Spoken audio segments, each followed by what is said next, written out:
Hi, everyone. You're very welcome to this event. My name is Donna Lyons. I'm with the School of Law, Trinity College, Dublin. We're very happy to be welcoming Professor Brian Leiter to Trinity College, Dublin today. This is seminar 15 in our Law School Speaker Series. So just briefly to note that the format today is I'll do the welcome and introductions. Professor Leiter will do a 10-minute presentation overview of his book, the book that we're discussing today. Then we have a couple of philosopher representatives from two different universities who are going to come in with questions, and we'll have some Q&A then towards the very end. So by way of introduction, we're delighted to welcome Professor Leiter to our Law School Speaker Series. Thank you for joining us. Brian Leiter is Karl N. Llewellyn Professor of Jurisprudence and Director of the Center for Law, Philosophy and Human Values at the University of Chicago Law School. He joined that law school in 2008 after 13 years at the University of Texas at Austin, where he was at the time the youngest chairholder in the history of the law school. He's also been a visiting professor of law at Yale University, as well as the University of Paris X-Nanterre, and a visiting professor of philosophy at Oxford University and University College London. His teaching and research interests are in moral, political, and legal philosophy in both the Anglophone and continental European traditions. His books include Nietzsche on Morality, Naturalizing Jurisprudence, Why Tolerate Religion, and Moral Psychology with Nietzsche, which we are discussing today. He's also working on two books at the moment, one exploring realism in political and legal theory, which is called From a Realist Point of View, and a second book co-authored on Marx. I'm very much looking forward to those two books. So Moral Psychology with Nietzsche, I have the copy without the nice cover, but you might be able to see that there, hopefully you can.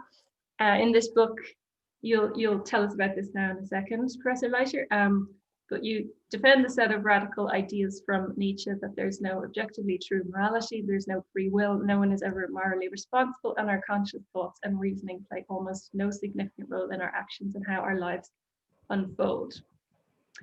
And you suggest in the book that Nietzsche emerges from this examination not simply as a museum piece from the history of ideas, but as a philosopher of psychology who exceeds David Hume for insight into human nature and the human mind, and repeatedly anticipates later developments in empirical psychology, as well as continuing to offer sophisticated and unsettling challenges to much conventional wisdom in both philosophy and psychology. So I'll hand it over to you now, Professor Leiter, for a brief summary of the book. Thank you very much, and thank you for organizing this series and including me in it. I appreciate it. Thanks to those of you who are attending virtually. Well, in a way, Professor Lyons has already given a very nice summary of the book, so let me add a little bit of detail to that. Moral psychology is something of a term of art in Anglophone philosophy, and some people interpret it in slightly different ways. I think the thing that makes the most sense here is just to go through a statement of some of the views that I'm calling broadly views in moral psychology that I think are Nietzsche's views, and the book does have some exegetical aims. But the book also aims to defend these views, not simply as an interpretation of Nietzsche, but as actually the correct views on these various questions. And I'm very frank in the book that some of the arguments, and certainly the empirical psychological evidence I adduce, goes well beyond things that Nietzsche says. I'm happy, however, to talk about exegetical questions as well as questions about the philosophical merits of the views. So the starting point is that Nietzsche is what I call an anti-realist about value. That is, he denies that there are any mind-independent or attitude-independent or judgment-independent values, right? What value there is dependent upon the human mind. One of the things I argue in chapter 4 of the book is that he actually holds the same view about epistemic value, that is, judgments about what ought to be believed, what is warranted, and so on. And that presents some interesting and potentially self-referential paradoxical issues that we we might talk about, but a main focus of the early chapters of the book is on Nietzsche's arguments for anti-realism about moral value. These arguments are variations on what I call best explanation arguments. Best explanation arguments are of the form, what is the best explanation of someone's judgment that an act is morally wrong? Does the best explanation need to make reference to the objective moral wrongness of the act? Or can we, in fact, explain the judgment without any reference to mind-independent objective moral values? And I think Nietzsche has a number of best explanation style arguments. He thinks that the best explanation of our moral judgments does not require any reference to the existence of objective moral values. This is because, and now this is related to a second important view that Nietzsche holds, Nietzsche is what is usually called in the tradition a sentimentalist about moral judgment.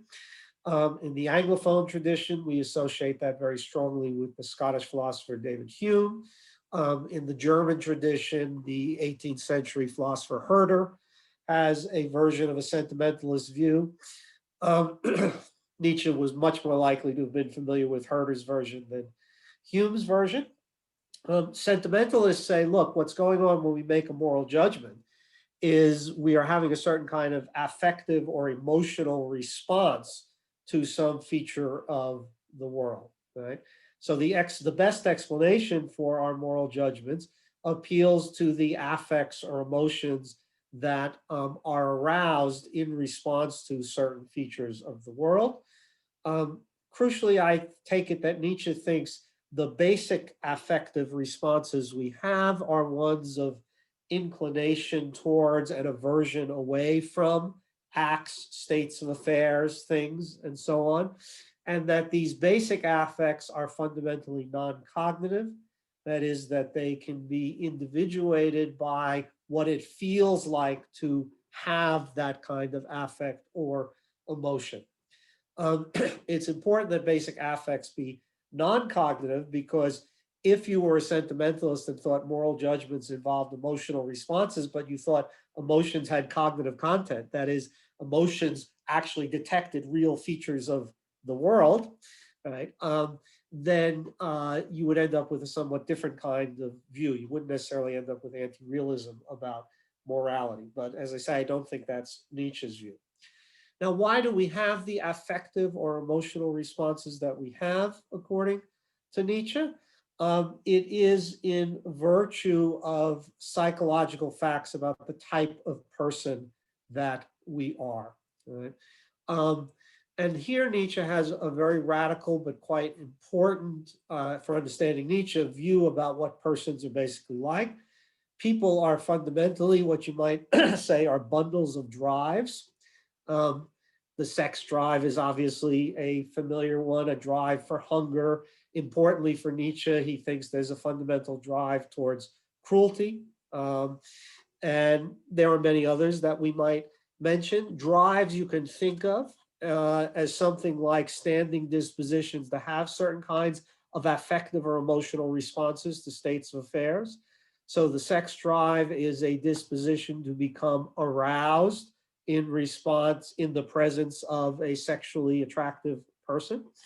And we could say similar things for hunger drives and others. So we are bundles of drives. Drives operate at a non-conscious level, though they're affective components. The affect that is aroused is something that we are typically aware of, that we're aware of. But the drives themselves that make us up exist at a non-conscious level, okay? And so our moral judgments are ultimately to be explained in terms of our particular drives. But a second important feature of Nietzsche's picture of the mind is that he thinks that our conscious mental experience, and more particularly what we might call, and here I follow Mattia Riccardi, another Nietzsche scholar whose book on Nietzsche's philosophical psychology will be out next year, and I commend to everyone's attention if they're interested in this topic. He calls it reflexive consciousness. The idea here is that conscious deliberation, which we think that we engage in, is largely epiphenomenal, right? That We think that the conscious deliberation we engage in explains why we do what we do, but it doesn't. What really explains it is all the stuff going on at the non-conscious level, that is the operation of the various drives. We can talk a bit more about why Nietzsche thinks conscious deliberation is so misleading as to what goes on in agency, but I won't try to review those arguments right now. Okay? So human beings are these bundles of drives. Conscious deliberation is largely an epiphenomenon, a kind of illusion. And unsurprisingly, an upshot of this is that Nietzsche denies that people have free will, and he denies that they have free will in either of the senses that have been common in modern philosophy. Compatibilists about free will claim that the will is free insofar as it is causally determined in the right kind of way. For example, if we identify with the desires on which we act, then our will is free. Incompatibilists about free will say for the will to be free, the will has to stand outside the causal order, right? It's got to be self-determining in some sense. Nietzsche has arguments against both kinds of possible ways in which the will could be free. You can see already how, given his view about conscious deliberation and the role that non-conscious drives play in the determination of action, why he might end up being quite skeptical that anybody has free will. Again, there are details of the arguments I'm sort of glossing over. I'm happy to talk about those if people are particularly interested in that. If people lack free will, then it also turns out that they are never morally responsible. And indeed, it is one of Nietzsche's great ambitions to, as it were, purge from our way of thinking about ourselves all the allied notions of moral responsibility, guilt, blame, and so on. That's kind of a high-level overview of some of the main theses that are argued for in the book. As I say, a lot of it turns on details of philosophical arguments for moral anti-realism, argument against compatibilist views of free will. And I also spend a fair amount of time reviewing the empirical psychological literature, because one of the things that the recent empirical psychological literature, because one of the interesting things about Nietzsche is that he's a really good psychologist. He thought he was, and a lot of empirical psychology in the last 50 years has vindicated his views. So for example, I think it's fair to say that it is a standard view of contemporary cognitive science that most of our conscious life is, if not entirely, largely epiphenomenal, right? And that our conscious self-perception of what we're doing and why we're doing it has very little to do with what we're doing and why we're doing it. Okay, I think that's a good place to stop, and we'll no doubt get into details as people pose questions. So thanks. That's great. Thank you so much. So taking up your last point there about Nietzsche's psychology in chapter 7 with co-authored with Joshua Knobe, you note that until fairly recently, most Anglophone philosophers writing about moral psychology tended to approach their questions from the armchair rather than using empirical findings. And then you talk, one example of one of Nietzsche's views was that heritable psychological traits was the basis of moral action, and correct me if I'm wrong with the terminology here, but just that being one example of where Nietzsche's been supported by more recent empirical evidence. And just considering your earlier writings on the importance of empirical data for jurisprudence or the philosophy of law, do you emerge from this publication with the broader view that philosophers doing moral psychology generally should be relying on empirical evidence in their work? And the short answer is yes, absolutely. And I'm not alone in thinking that. That's important to emphasize. I think it is true that the two main historical traditions in the West, the broadly Kantian tradition and the broadly Aristotelian tradition, have largely been armchair exercises, and both views about moral action and moral judgment, I think, depend on assumptions about human beings that are empirically false. And I think there is a lot of work now in moral psychology that is empirically informed moral psychology. There's a good essay actually on the subject at the Stanford Encyclopedia of Philosophy online, co-authored by an old friend of mine, John Doris, who is a leading contributor to empirically informed moral psychology. But, you know, to put the point very generally, if you're going to have a philosophical view about what it is to be a moral agent, or what it is to be an agent, or what it is to act freely, and you're going to make assumptions about the human mind and how the human mind works, it seems like you ought to be interested whether any of the assumptions about the human mind and how the human mind work are true, right? And, you know, one of the great you know, bits of progress in psychology that began in the 19th century and has continued through in the 20th and into the 21st century is the recognition that a great deal of introspective psychology, what we tend to do from the armchair, right, is very unreliable. Right? That we don't really understand how our minds work if we simply sit down and reflect on how we think our minds are working. It turns out that our ability to perceive what's going on, even in our own minds, is unreliable and shaky. Thank you so much for that. So I'm going to bring in Professor Alexander Prescott-Couch. I'm just going to promote you to panelist, and Alex has a few questions for you. Right. Just need to, yeah.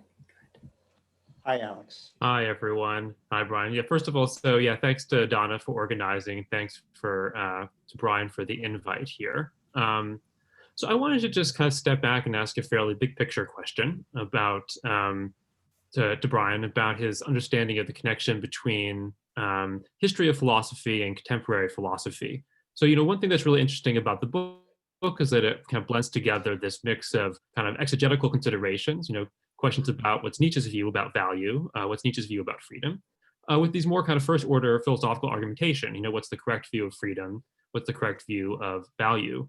And so I was wondering how you understood kind of why do those things kind of both in one go? You know, why not kind of separate them? You know, I myself am very kind of sympathetic to this, but you might think it's a little bit puzzling because you might think, well, if you just want to know the answer to what's the correct answer, you know, with respect to how should we think of moral realism, just go to the arguments. You know, why kind of go through a figure, particularly one that you need to reconstruct in so much detail, you know? So I was wondering if you could say a bit about how you approach the history. Yeah, good. So, so you couldn't write this kind of book, or the kind of book I have tried to write, about a philosopher who's wrong about most things. And you know, there is a standing debate about what we're trying to do, what people are trying to do when they do history of philosophy. You know, so within the mainstream of analytic philosophy, there is sometimes a hostility to history of philosophy on the theory that philosophy is just like physics, and you don't do the history of bad physical theories, you go and do the best physics, and we should do philosophy the same way. And I understand that position. One reason to do history of philosophy is to guard against the parochial prejudices of the present, okay? I think anyone who reads a lot of analytic philosophy is overwhelmed, at least if you know anything else about the world, is overwhelmed with the sense of the parochial prejudices of the present. History of philosophy is one way of guarding against that. So that's a way in which history of philosophy can have a kind of instrumental value. But another possibility, of course, is that historical figures are more right about issues than any contemporary figures. I think that's often the case with Nietzsche. I think part of the reason it's interesting to do this with Nietzsche in the way I try to do in the book is because Nietzsche has a much bigger audience than any contemporary philosopher. He's a really good writer. He's really inciting. He's engaging. He draws people in, right? And on the other hand, he's very challenging. And I think a lot of people who are drawn to Nietzsche don't entirely get what's going on. And so I think there's an opportunity here to illuminate views that I do believe Nietzsche holds, that I think are very plausible and compelling views, that have some resonance with contemporary views in philosophy, though not that many, but some. And because Nietzsche is of interest to people, it's a way to sort of, as it were, bring the philosophical insights to a wider audience. And so that's kind of how I think about this in Nietzsche's case. I'm certainly not doing, what I call, and Donna mentioned this in her introductory remarks, there's the museum piece from the, history of ideas approach to great philosophers. That tends to be out of favor in analytic philosophy. But I don't want to knock that. I mean, sometimes there's just an intrinsic interest in finding out what's, significant, impressive intellects of the past thought about things.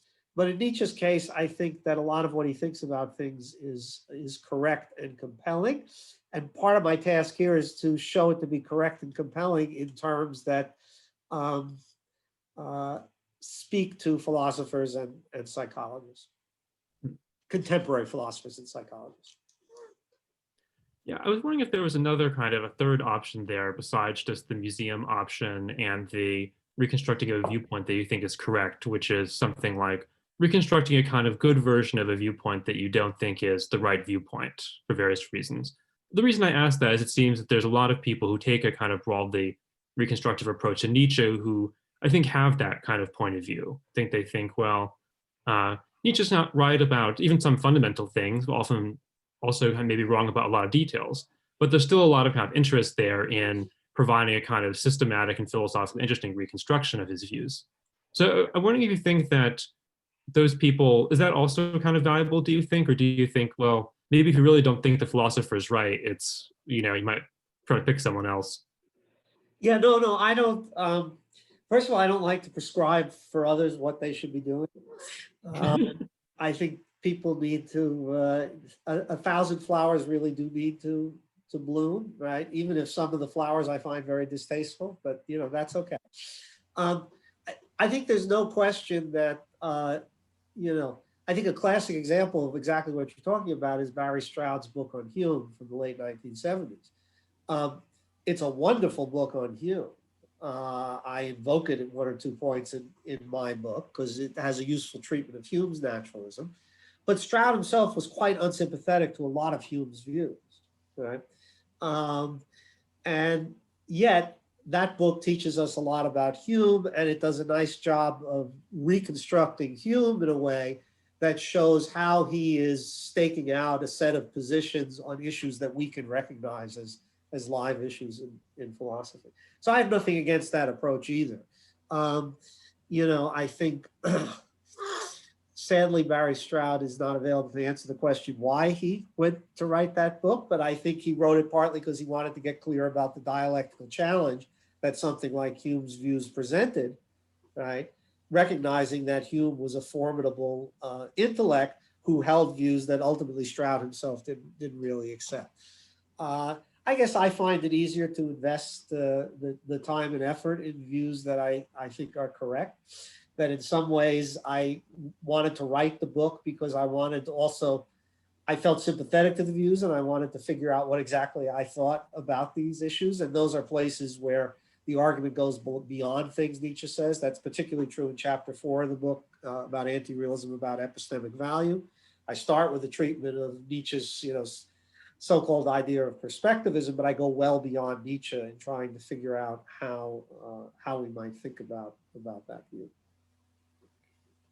Thank you so much, Alex. And I actually forgot to introduce you, so apologies. Alexander Prescott-Couch is Associate Professor at the University of Oxford, Faculty of Philosophy, and Professor Brian O'Connor is Head of School at the School of Philosophy in University College, Dublin.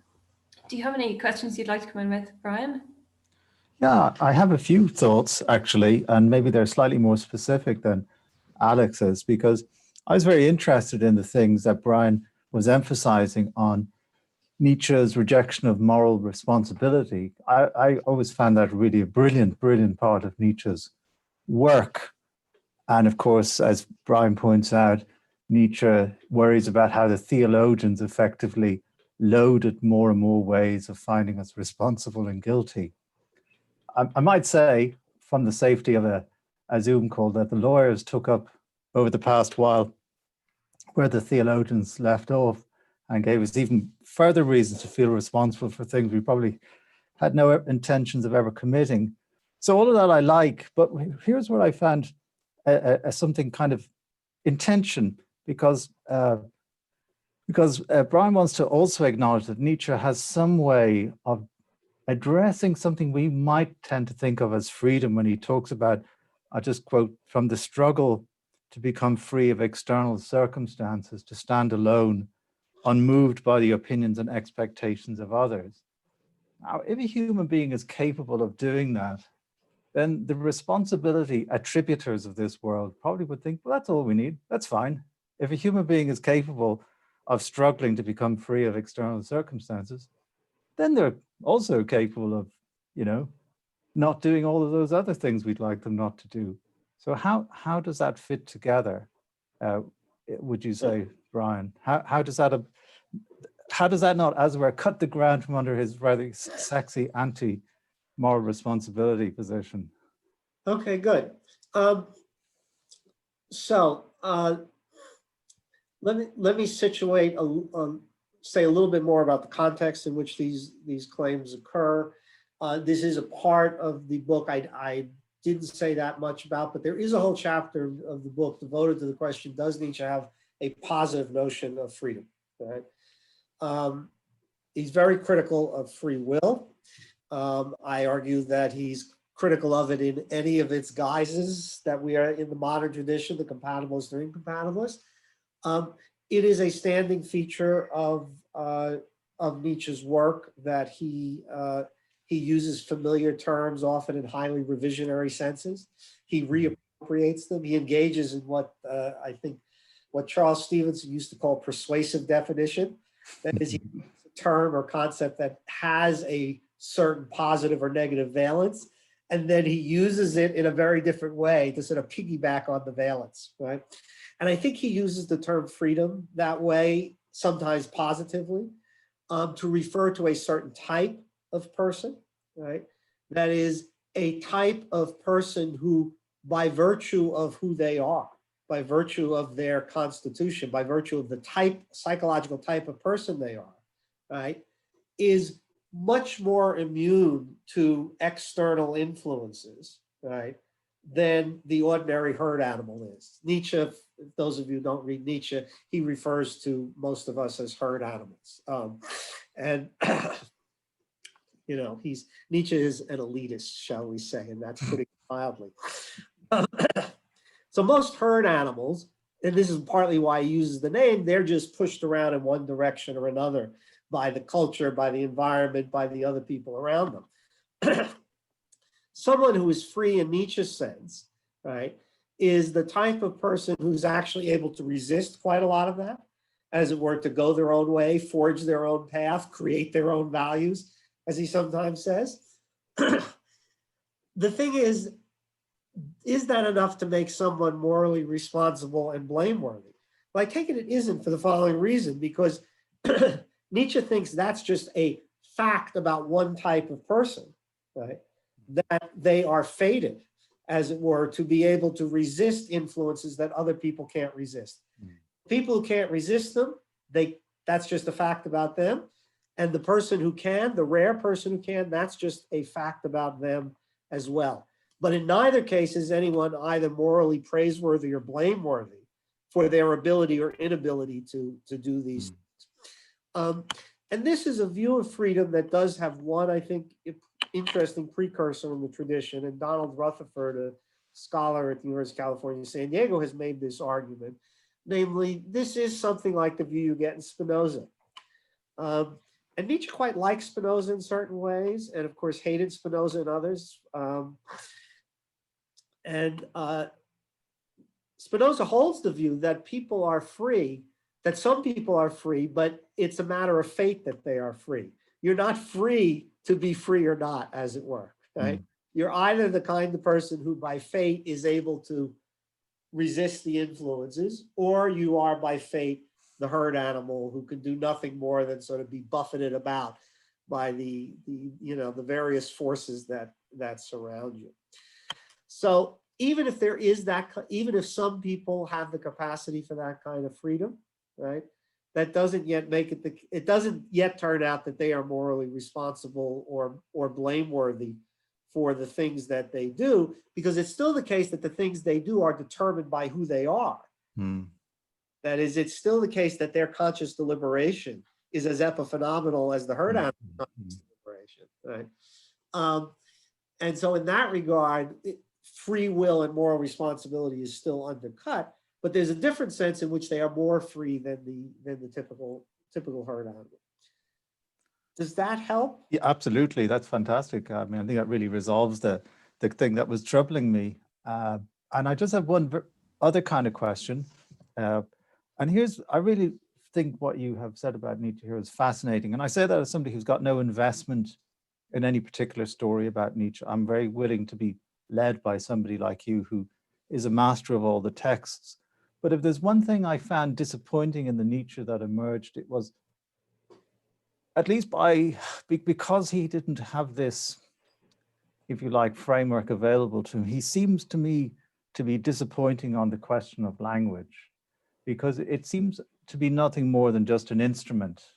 And like all instruments, as Hegel would say, it's always partial. It only picks out things, and it undercuts the richness of our inner lives in the way it picks things out. But what I found a bit troubling about that was that a lot of people might think, particularly after reading Nietzsche, that language actually had something to do with generating rich inner lives. You contrasted the socialized person with the isolated beast of prey who doesn't need language. But we also might be inclined to think that beast of prey doesn't have an inner life, whereas socialized creatures, thanks to linguistic self-excavation, self-narration, all that, do develop and then become, if I may quote Nietzsche, become an interesting, a more dangerous animal than before. So yeah. I just guess my question then really is just whether you think Nietzsche didn't quite follow through on some of the other things he did because he underplayed the role of language. I'll stop. I'm in danger of blathering, but I think from your nodding, you know what I'm trying to get at. Yeah. Right. No, I think it's an interesting issue you raise. It's not one I talk about in the book. So on the one hand, Nietzsche has this view that consciousness and language arise together, and they arise under the pressure of the need for communication, right? And because consciousness and language go hand in hand, linguistic articulation arises in conjunction with consciousness. And conscious thoughts are just linguistically articulated ones. And because they're needed for communication, right, he thinks the language we use invariably dumbs everything down to the average or the common, right? Because we have to be able to communicate with others, right? We need to communicate to others that being bitten by that snake is really painful and you want to avoid it, right? What it's actually like for me to be bitten by the snake is less important than the general message that I need to convey. So in this sense, he thinks language, because it arises out of this instrumental need to communicate, right? As you said, Brian, I think instrumental is the right word here. It involves a kind of falsification of the depths and complication of what's going on in our minds. Okay? On the other hand, he clearly does think that the difference, that one of the very good things about what he calls the slave revolt in morality, right, and the triumph of Christianity, is that it made human beings interesting because it gave them internal lives. Now, the irony is that the internal life is one we articulate in linguistic terms, right? And this goes to what you're puzzled about. And I think it is puzzling on its face, even though he has to admit that the linguistic terms in which we articulate the internal lives involve a kind of falsification, right? And, you get people, since we are, in theory, having this talk in Dublin, right? Of course, Joyce and Ulysses is trying to use language in such a way, right, to do better justice to the internal life of poor old Leopold Bloom on his long day, right? But I take it Nietzsche has to say even Joyce's effort, right, is still involving a very substantial falsification. So yes, we become significantly more interesting, right? You know, the Homeric heroes, as interesting as they are for 2,000 plus years, don't really have inner lives. They are very different, say, than the characters in Flaubert, to pick a novelist that Nietzsche was very, very fond of, or Dostoevsky, another one that he was very fond of. So in this regard, we are much more interesting. I have a feeling part of what Nietzsche means is that we become more aesthetically interesting. And maybe this is the way to think about it, right? Because Nietzsche thinks it's no objection to art that it falsifies, right? In the great debate between Plato and Nietzsche, right? Plato opposing art because it falsifies the truth, and Nietzsche thinking this is exactly what is wonderful about art.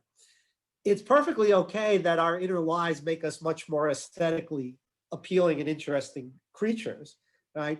Even if it's also still the case that it falsifies the way our minds actually work. And maybe that's the way to think about the contrast between these two aspects of Nietzsche. So that's an interesting interest. I should write a paper about this. So if I do, I will thank you as stimulating the problem. Well, thanks very much for that answer. It's a very stimulating one for me too. Can I actually ask a follow-up question about this on this issue of freedom? So this is on, it takes in a slightly different direction, but it was just to get a little more clarification and the concern about compatibilism, so how the argument against compatibilism goes. So as I understood it, the kind of crucial premise there kind of relies on this epiphenomenalism about conscious thought, of the background thought as something like, well, if conscious thought doesn't cause anything, then it can't be something that controls our action. And so that kind of raised a problem for certain kind of compatibilist views that require that certain kinds of thoughts control our actions. That's what kind of free action consists in, is controlled by certain kinds of mental states. Yeah. However, the thought was that, well, it wasn't clear to me that at least many compatibilists really required that the relevant kind of control was control that went via conscious mental states. I mean, if you think of the sort of examples that they often kind of draw on, so, you know, for example, let's say I make a kind of, you know, my partner does something and then I just kind of react and make some kind of cutting and disrespectful remark kind of automatically. And then the thought is that, oh, I made the remark freely in the relevant sense. I'm blameworthy for making the remark. Certain kinds of moral reactions are appropriate to me. But what kind of controlled the remark was not any sort of conscious deliberation. It was other set of parts of my psychology over which I do not have conscious influence.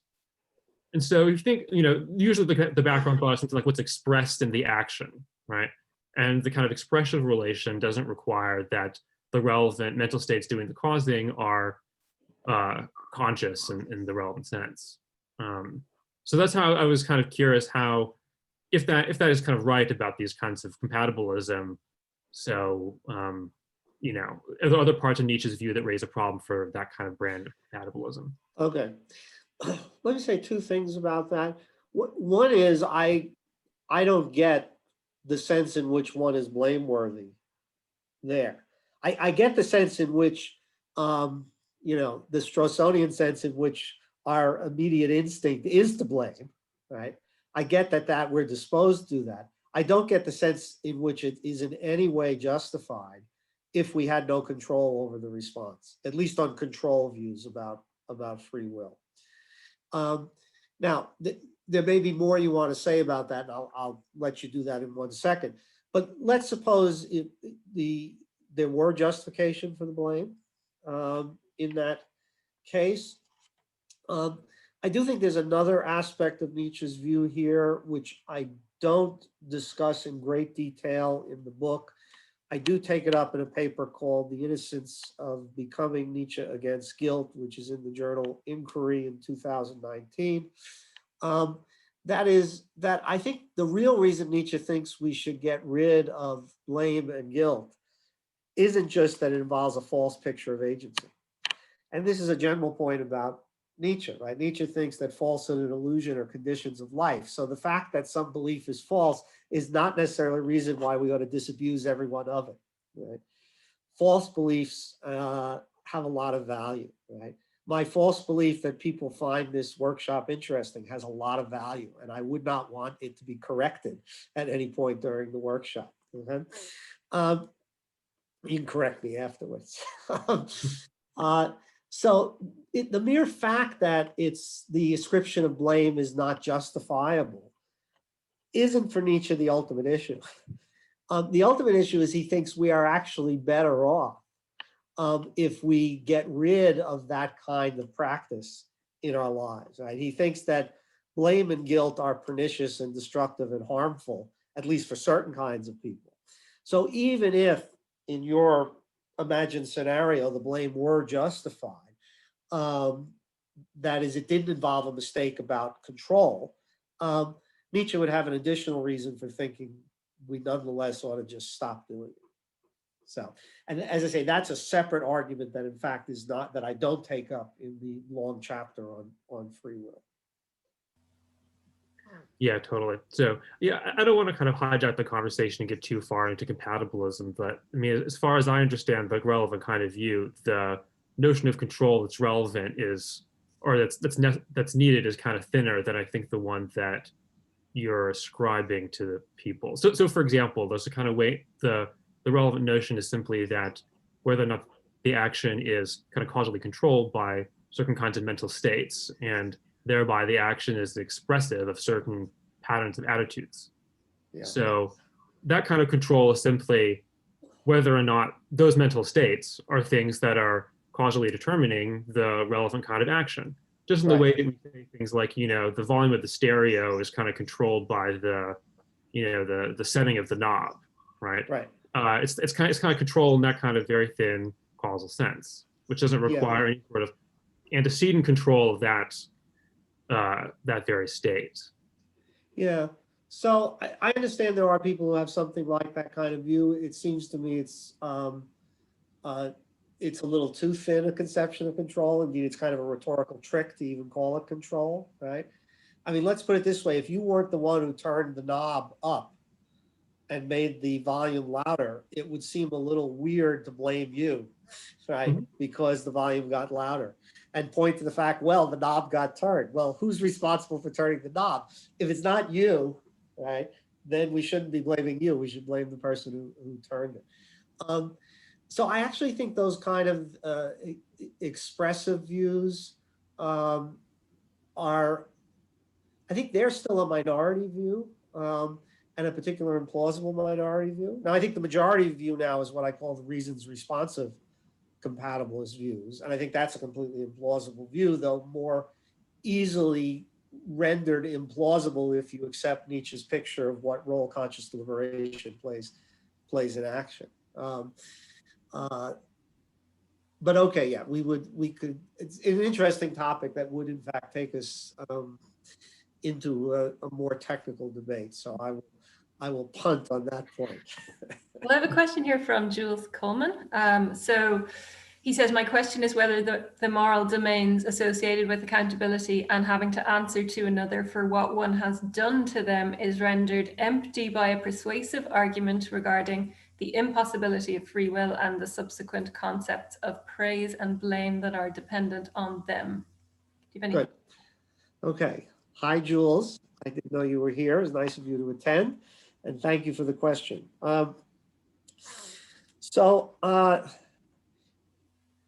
You know, in a way, I think of, and Jules, I suspect, intended this is a kind of Strawsonian question. And Jules, you can put in Q&A if you didn't intend this to be a Strawson type question. And let me just explain what that means for the benefit of others.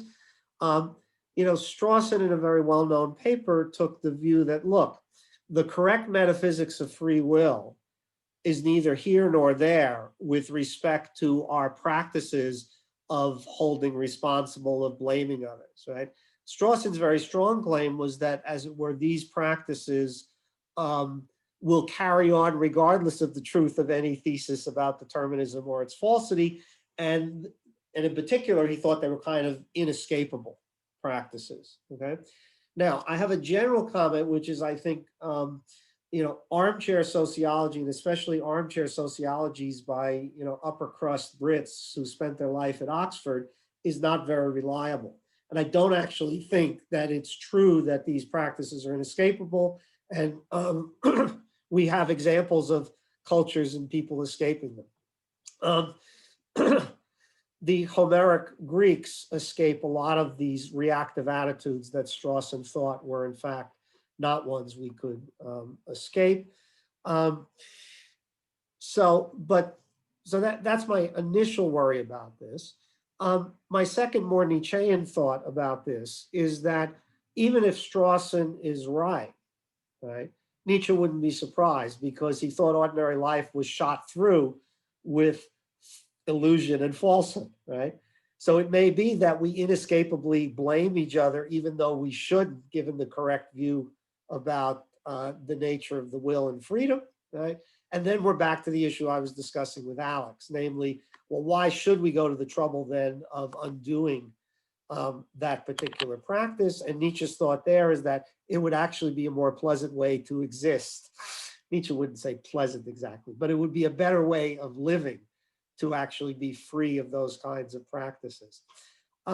There is an interesting case for that kind of point of view made by Dirk Pierboom, who is a hard incompatibilist who denies that we are free or morally responsible. In the final chapter of his book, Living Without Free Will, he tries to respond to the Strawson challenge. He explains that some reactive attitudes in Strawson's sense can survive, but he also shows that the attitudes that survive are more than adequate for meaningful human interaction, and that we're actually better off without the other one. Now, Pierboom is not a Nietzschean about this, but I think some of what he says actually would resonate with what Nietzsche says. Now, I see that Jules has a further, so I'm going to look briefly. So Jules adds that he was thinking in particular about the tort context, right? Because tort law, like criminal law, is busy holding people responsible for things. And, my general view about that is that a lot of the concepts the law deploys, such as concepts of responsibility and blameworthiness and deserving punishment or being liable for your wrong and having to pay damages and so on. I mean, I think a lot of those concepts end up being predicated on views about agency and so on that aren't defensible, okay? But I think also that there could be other reasons for having those institutions, and those would be instrumental reasons, that it has some instrumental utility, right, to try to carve up the social world in this way, to keep social peace and so on. In the philosophical literature, a famous example of this was J.J.Z. Smart's view about punishment, right?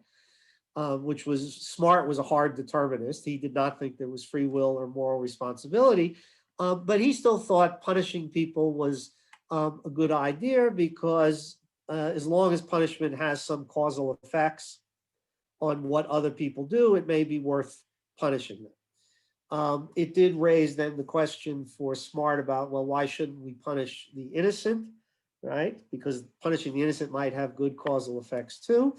And as a utilitarian, Smart being utilitarian, he would of course have to say that, well, there would be disutility about using the innocent for instrumental purposes in punishment. Okay, I know that is a separate debate, but it exemplifies a certain kind of attitude you can have about the fictions that the law operates with in tort and criminal law. They may work very well for purposes of certain sorts of,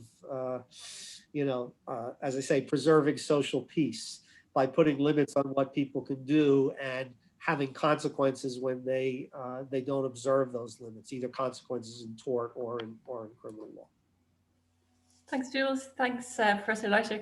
Dennis Patterson asks, Brian, do you or Nietzsche see any value in integrating metaphysical accounts of agency with empirical work?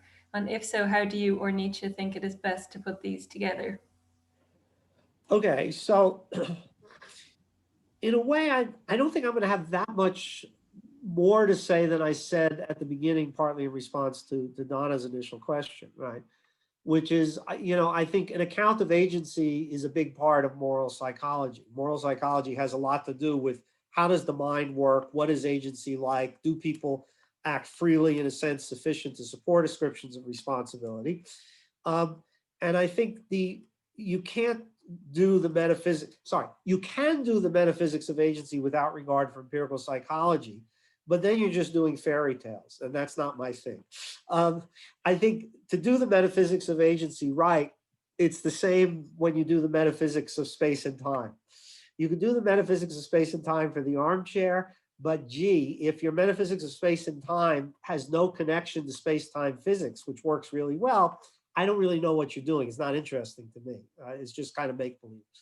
And that's my view about the metaphysics of agency too. A metaphysics of agency, right, should be alert to the empirical evidence about human minds and human action and what we know about it, right? And then try to give a kind of systematic account of what the empirical findings would suggest is really going on. This is obviously, a view that is not generally accepted. It's accepted by some people. Here at the University of Chicago, I'm surrounded by lots of true believers in Anscombe, and Anscomians do not view what I just said as sensible. Indeed, they view it as morally reprehensible. So there are different views in philosophy about this, but mine is the one I just expressed. Thanks so much. There's one last question in the Q&A, so I'll ask it, and if anybody else has anything else they want to ask, you can email me and I'll forward it on. So Lawrence Lycan asks, couldn't most of your thoughts about Nietzsche be attributed to Schopenhauer? Also, if you might explain the use of the term sentimental. Yeah. Okay, so sentimentalism is just a view about moral judgment, and the sentiment in question means the emotions, the affects. And it's the view that moral judgments are just emotional or affective responses to states of affairs in the world. Nietzsche is very indebted to Schopenhauer, and Schopenhauer's picture of the mind has quite a lot in common with Nietzsche, and Nietzsche clearly got some of it from Schopenhauer. There are some very, very important differences between Nietzsche and Schopenhauer. One is that Schopenhauer's main arguments against the freedom of the will is that the phenomenal world, the world as we experience it, is governed by the Newtonian laws of mechanics, and therefore everything we do is necessarily determined. That is no part of Nietzsche's argument, right? Among other things, it's not clear Nietzsche believes in laws of nature, okay? Schopenhauer, of course, has a completely crackpot metaphysics underlying a lot of his important psychological insights. Nietzsche is a beneficiary of the psychological insights. I think as he gets older, he quickly gets off away from the metaphysics of Schopenhauer, right? So Schopenhauer is a funny kind of neo-Kantian. So he does think the world as we experience it is the merely phenomenal world. It is entirely illusory, that individuals are entirely illusory, that the only thing that really exists is the will, which is a kind of instinctive striving that exists underneath the world as it appears to us. Unlike Kant, Schopenhauer thinks you can sometimes make contact with the noumenal world, the world as it is in itself, which is the world of will and striving. You can make contact with the noumenal world through the experience of music, okay? The experience of music is very important for Nietzsche, but Nietzsche doesn't have any of this other metaphysical apparatus, right? After the early work, The Birth of Tragedy in 1872, where you can still see more of the Schopenhauer. So there are some other subtle points on which Nietzsche differs from Schopenhauer, but I think it is correct to say that a lot of the picture I'm describing here would have been congenial to Schopenhauer. Though some of the particular arguments I think are peculiar, the arguments for this view are distinctive to Nietzsche and are not to be found in Schopenhauer, but some are there in Schopenhauer as well. That's great. Thank you so much. Just conscious we're coming up to the time. Is there anything else that Alex or Brian O'Connor would like to add in before I do the final remarks? I have one. Oh, please. I have 100 more questions, but I think I might write them to Brian in order to spare everyone else. Thank you. I have only one question, which maybe if we have 5 minutes, I'll try to sneak it in to save myself some email writing. This is about the connection between kind of moral realism and the theological worldview. So a kind of running theme kind of in the book is that, as far as I understand, kind of contemporary moral realism is a kind of ostensibly secular, but really in the grip of a kind of theological picture. And that kind of idea is that, well, in the theological picture, we have the objectivity and normative force and morality kind of guaranteed by God. And now what's happened is, you know, God's gotten kind of kicked out, but we still have the objectivity and normative force and morality. And so what happens then in the kind of Nietzschean view is then we now, with the kind of realization that these kind of foundations are gone, we now kind of get rid of the things that were, you know, the objectivity and normative force and morality. But there's another kind of way of looking at it that the moral realists, I think, sometimes have, where they think that, oh, no, the Nietzschean picture is really the picture that's in the grip of the theological worldview. And that's because a kind of deep part of the theological worldview is this background idea that value has to depend on some valuer. And in the theological worldview, that valuer is God. But now in the Nietzschean picture, we've kicked out God, but we've replaced God with man. But we share this assumption that all value has to be rooted in an authority figure valuing something. And that's the real kind of crucial part of the theological worldview that the moral realist kind of gets beyond. And so really it's kind of the, you know, it's kind of the opposite of the way that you're thinking about it. So I'm kind of wondering kind of what you think about that sort of alternative construal of moral realism theology. Good. Yeah, no, that's an interesting way to frame it. I will mention, I'm sorry to mention another paper of mine, but it's directly related to what Alex is talking about. This paper is also an inquiry. It's called it's in the Monist, it's called The Death of God and the Death of Morality. Nietzsche clearly thinks that, you know, his most famous claim, God is dead. Nietzsche finds the notion that God is dead very welcome because, among other things, he thinks it's going to doom Christian morality, right, which has depended on the idea of this God, though not quite in the way you're suggesting the theological analogy works, right? Nietzsche thinks that the core of Christian morality is a kind of belief in the equality of all human beings. And he thinks this belief in human equality has always depended on a certain picture of God, right? We all have a soul and God loves us all equally. There's various ways you can express that. Okay, so that's related, but slightly separate.